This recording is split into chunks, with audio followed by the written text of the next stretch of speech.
नमस्कार, फिर से बहुत-बहुत स्वागत है आरएनडी 24 के साथ और मैं हूं आरबी। आप देख सकते हैं कि एक सप्ताह आज पूरा हो गया और मनीष कश्यप आज सोशल मीडिया पर चर्चाओं का विषय बन चुका है। मनीष कश्यप डायरेक्ट सरकार से बगावत कर चुके हैं। यदि मेरी सरकार है और मेरा चलता है तो 184 दिन में सरकार में बनने नहीं दूंगा और अभी वर्तमान में जो डिप्टी सीएम है तेजस्वी यादव, डायरेक्ट मनीष कश्यप उनसे बगावत कर रहे हैं। इसी सिलसिले में बातचीत करने के लिए मैं सच से सच तक के ऑफिस में हूं और हमारे साथ सुनील जी है। क्या कुछ कहेंगे और मनीष कश्यप कितना सही है और कहां तक गलत है? सरकार से बगावत कर रहे हैं तो कितना सही कर रहे हैं और क्यों इतना खिलाफ सारे लोग हैं? सबसे पहले तो सुनील जी बहुत-बहुत स्वागत है आपका। जी, आपका भी बहुत-बहुत धन्यवाद कि आप इतने दूर से इस मुद्दे पे बात करने के लिए आए हैं। धन्यवाद आपको भी। और बताइए क्या जानना चाहते हैं? आजकल सोशल मीडिया पे पत्रकार मनीष कश्यप का जोरदार हंगामा चल रहा है।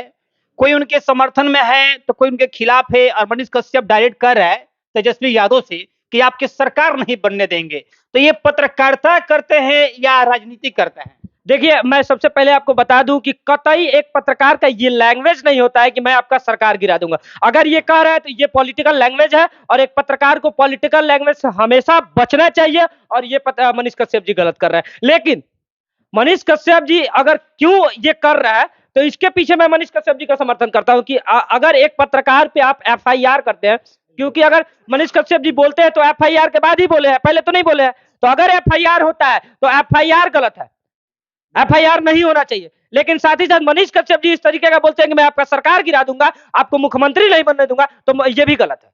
मनीष कश्यप ये भी कहते हैं कि नौवीं फेल, पहले क्रिकेट में फेल होता है, फिर नौवीं में फेल होता है, चला है बिहार को चलाने के लिए तो बिहार को भी फेल करेगा। ये कितना सच है? देखिए, ये एक कहे तो एक अपनी मानसिक व्यवस्था है और उससे वो बोल रहा है। ये कतई ये कोई गारंटी नहीं है। देखिए, मैं आपको बता देता हूँ, शायद से सचिन तेंदुलकर का नाम कोई ऐसा नहीं होगा जो नहीं जानता होगा। कितने तक पढ़े थे?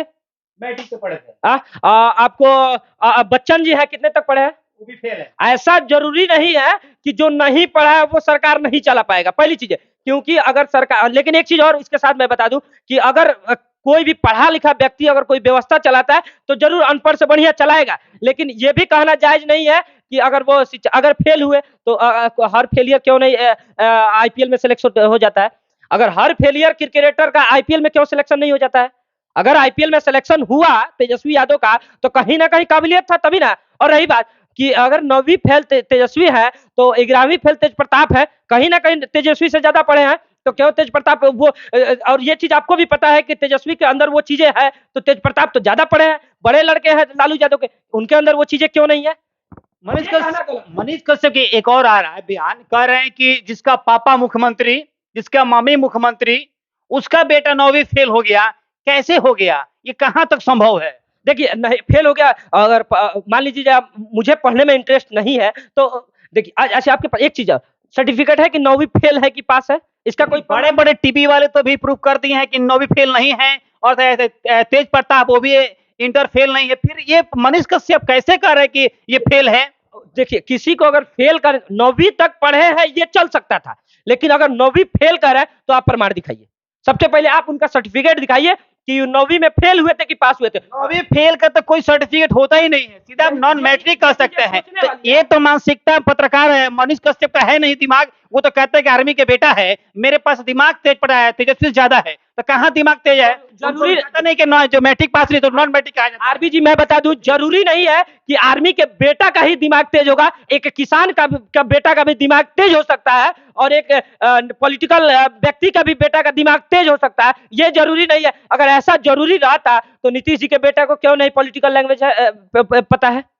ये जरूरी नहीं है। ये इसके मैं खिलाफ हूँ कि जो वो अगर मुख्यमंत्री के बेटे हैं तभी ऐसा कुछ है, वो आर्मी के बेटे हैं तभी दिमाग है, वो हर किसी में हो सकता है। मनीष कश्यप का भावना क्या है? कहाँ जाना चाहते हैं? या तेजस्वी यादव को लपेटना चाहते हैं? डायरेक्ट कह रहे हैं कि हम सरकार नहीं बनने देंगे, तो बगावत है।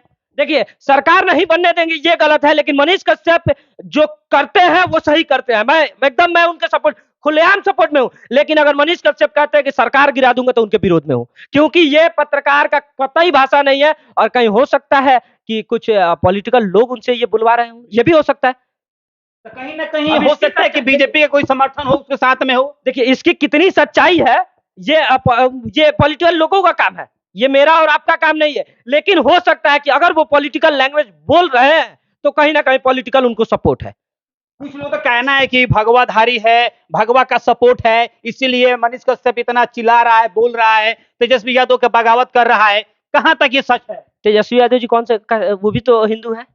अगर फिर सब हिंदू है, सोचने वाली बात है। आप हिंदू है, मैं भी हिंदू हूँ, मैं भी सनातनी हूँ, मैं भी भगवाधारी हूँ, एक खुलेआम बोल रहा हूँ। लेकिन तेजस्वी यादव जी कौन से भगवाधारी नहीं है? तो क्यों लपेटा जा रहा है? ये तो देखिए, ये कहीं ना कहीं अपना कभी कभी ऐसा भी होता है कि कुछ लोग अपना चेहरा चमकाने के लिए किसी को कुछ भी कह देंगे। अरे भैया, आप जो है वो भी हम ही है, दोनों सेम है, तो फिर कैसे आप कह सकते हैं? कहीं ना कहीं मनीष कश्यप चाहते हैं कि चर्चाओं में हमेशा बने रहे, चेहरा हाईलाइट हो जाए और आगे जो चुनाव होने वाला है उसमें कहीं एमपी का या विधायक को लड़ सकते हैं वो। देखिए मैं आपको बता दूं कि मनीष कश्यप चेहरा हाईलाइट की जो बात है, वो बंदा अपने बलबूते पे अपना चेहरा हाईलाइट किया, इसमें कोई दो राय नहीं है, पहली चीज है। दूसरी चीज है, मनीष कश्यप के पास आज जितना फॉलोअर है, वो जरूरत नहीं है किसी का नाम लेकर वो चर्चित हो, खुद पे खुद चर्चित हो।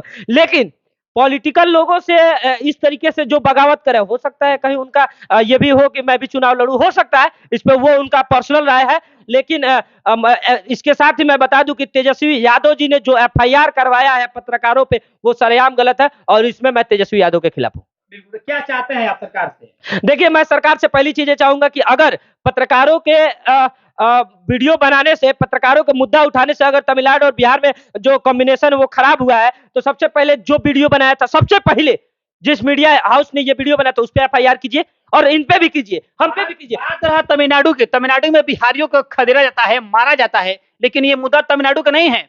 ऐसे न घटना आपका असम में होता है, राजस्थान में होता है, गुजरात में होता है, वहां पे दंगा क्यों नहीं होता है? तब तेजस्वी यादव आवाज क्यों नहीं उठाते हैं? देखिए मैं आपको बता दूं कि ये बात 100% सत्य है कि बिहार के मजदूर बिहार से बाहर कहीं भी जाए तो वो प्रताड़ना का शिकार होते हैं, इसमें कोई दो राय नहीं है, पहली चीज है, इसमें कोई दो राय नहीं। लेकिन वो मुद्दा नहीं उठता है और हो सके कि 2024 में चुनाव होने वाला है, तो वहां और देखिए सोचने वाली बात है कि स्टालिन जो है, स्टालिन वहां क्या है, वो बीजेपी समर्थित नहीं है, और वो क्या है कि विपक्षी दलों को एकजुट करने में है, और बीजेपी का अभी चुनाव है 2024 में, तो हो सके कि चुनावी मुद्दा को लोग स्टालिन को वहां बदनाम करेगा। और स्टालिन जो है बिहार सरकार का से रिश्ता उसका अच्छा है, तेजस्वी यादव जी गए थे वहां चुनाव में, वहां उनके बर्थडे में केक काटने, तो हो सके तेजस्वी यादव स्टालिन को बदनाम करने के लिए बीजेपी ने इस मुद्दा को थोड़ा जोर शोर से उठाया, लेकिन उठना चाहिए।